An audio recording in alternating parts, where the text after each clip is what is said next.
Hello, and welcome to today's show, Legacy Living, Make Your Life Count. I'm your host, Dr. Gloria Burgess, international leadership expert and trusted advisor. Welcome to Legacy Living, Make Your Life Count. I'm delighted that you joined me today. Today's episode is about making a fresh start. That's right. So, if you're feeling stuck or you've hit a wall, today's show is just for you. Now, before we dive in today, I want to give a big thank you to those of you listening in. I also want to give a great big shout out to all of you listening around the world. I'm delighted and so grateful that you tuned in.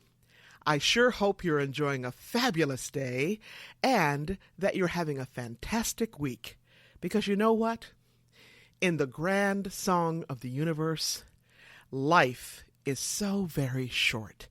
Short, sweet, and very precious. So, I hope you're making a difference in your own life, because when you do, you also make a difference in someone else's life.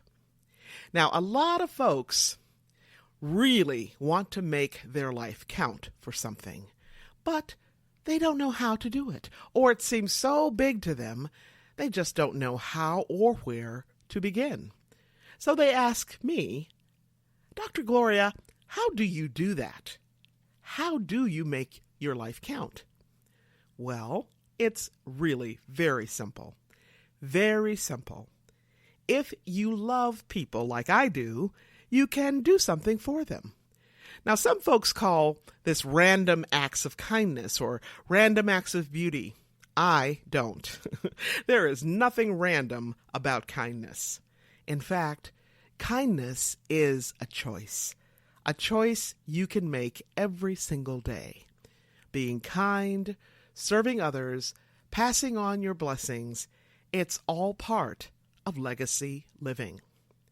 When I write notes to people, like a handwritten note of some kind, a thank you note, a birthday card, an anniversary card, I usually tuck in something small like a tea bag or those little packets of coffee. Sometimes I even include a page of postage stamps. When I'm at the grocery store, I sometimes pick up something nourishing that I can give to our local food bank. And I always try to remember to look into the eyes of the person who is ringing up my groceries, and I ask them how they're doing, or how their day is going, or I simply wish them a blessed day. Now, if I'm in a hurry, I may not always remember, but I do try. Now, I also smile a lot. Not a goofy kind of smile, though I do have one of those, but I just simply smile. Sometimes I don't even know I'm smiling until someone says, "Wow, I just love your smile." You know what? In our culture, especially Northern Western Hemisphere culture, we often say that time is money. Well, I'm not so sure about that. Why? Because a smile doesn't cost a thing. It doesn't cost a single dime. Yet the value of your smile to you and to the other person is positively priceless. And you know what? You never know. You never know who might need the warmth, the beauty, the kindness, the radiance of your smile. You never know what's going on in someone else's life. You don't know what their sister or brother or neighbor or son or daughter just said to them, right? You don't know what kind of news their doctor might have just given them. So, if you want to know how to make a difference, that's how you do it. You make a difference by your everyday, small, big, doesn't matter about size, but by your genuine acts of love, compassion, kindness, and generosity. You know what? Even our thoughts can make a difference.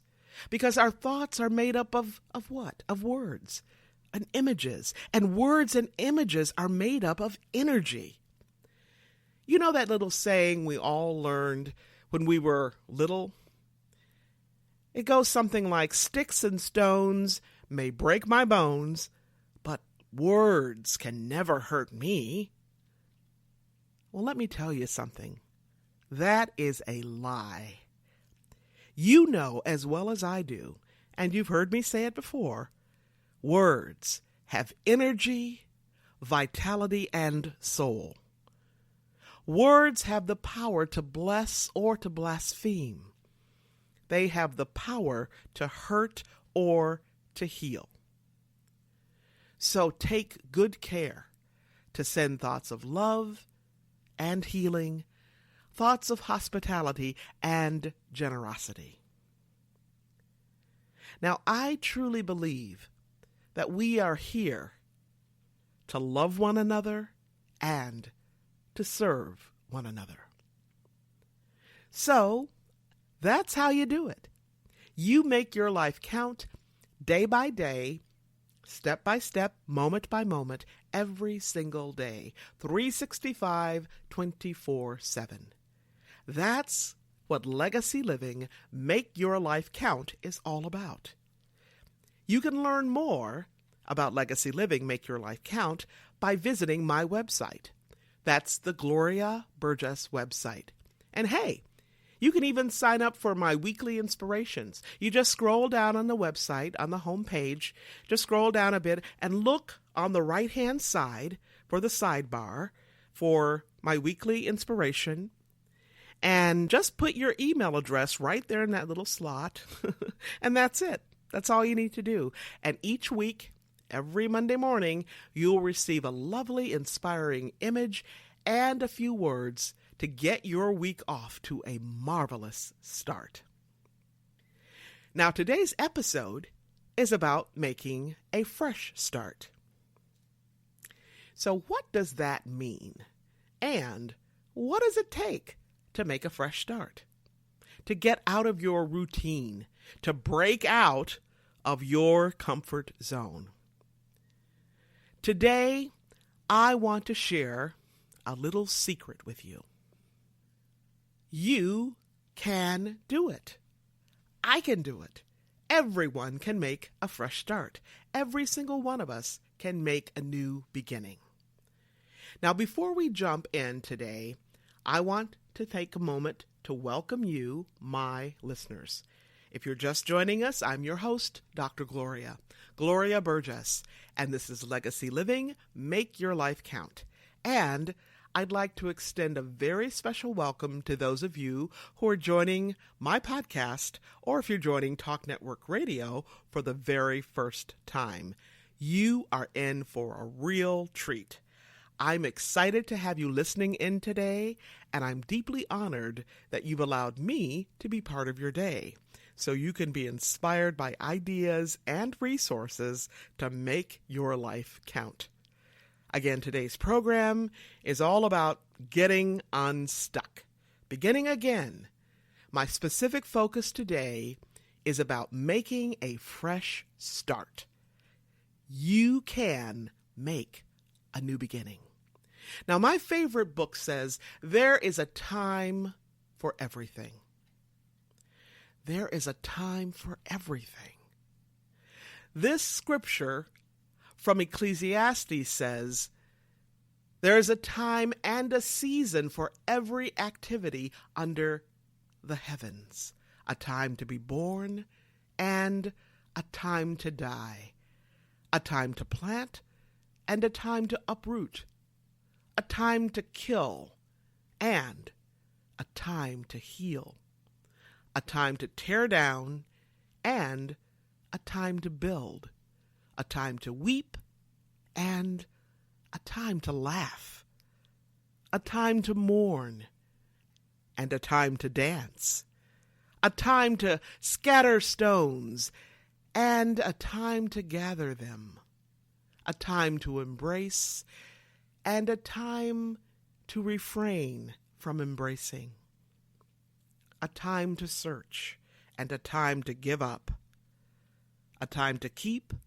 and a time to throw away, a time to tear and a time to mend, a time to be silent and a time to speak, a time to love and a time to hate, a time for war and a time for peace.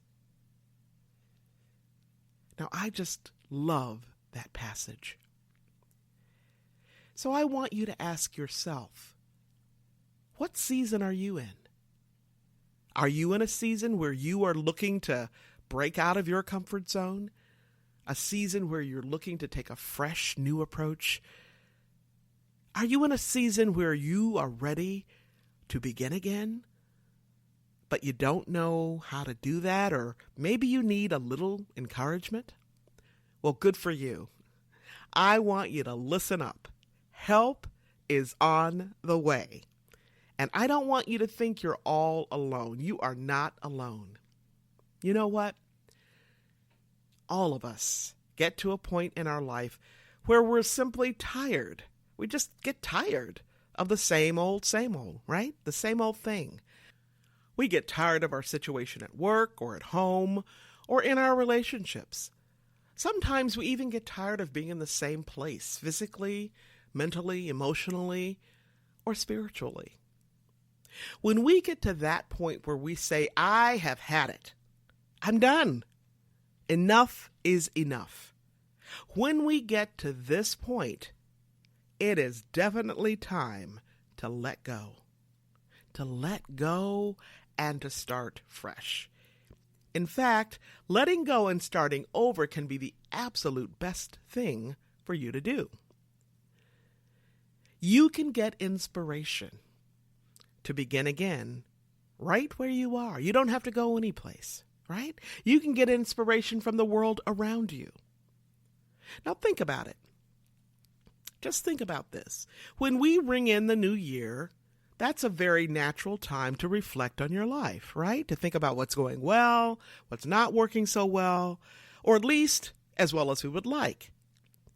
So you can find inspiration just by thinking about that particular time of the year. Now, I live in the Pacific Northwest in the United States, and in this geographic area, our year begins during the winter months, right? Now, typically, during this time of the year, we have had weeks and weeks, if not several months, of rainy, cold weather. But if you look at the ground, if you look very closely, you can actually see some very early signs of spring. You can see very early signs of new life, early signs of new beginnings. Maybe there are a few lovely crocus buds pushing their way up and out of the ground, or those beautiful little grape hyacinth, right?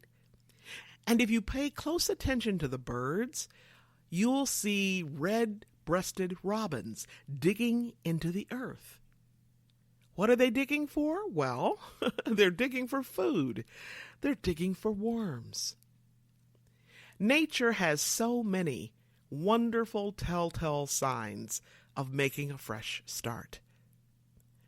Another sign of nature's new beginnings are the trees. In my yard, my husband and I have lots of flowering trees around our house, including several varieties of rhododendrons. And all of these rhododendrons have such beautiful names. Names like White Angel, Mount Everest, Windsong, and Christmas Cheer. So, when I've had enough of the cloudy, rainy, cold days, I look into our front yard for our Christmas Cheer rhododendrons. I can count on the flower buds to be fat and full and a very beautiful, delicate shade of pink. And when I see those beautiful pink buds that are just about to